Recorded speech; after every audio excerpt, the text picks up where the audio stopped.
మీరు ఉన్న యుగం మీ ఎథరిక్ శరీరం ఎంత ఉండాలనే దాన్ని నిర్ధారిస్తుంది.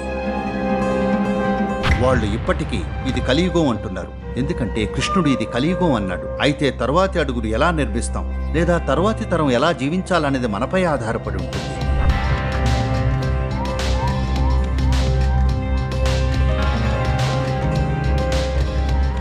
సరే, ఈ ప్రచారం అంతా కూడా అంటే కనీసం న్యూస్ ఛానళ్లలో వాళ్ళు ఇది కలియుగం అంటున్నారు, ఎందుకంటే కృష్ణుడు ఇది కలియుగం అన్నాడు.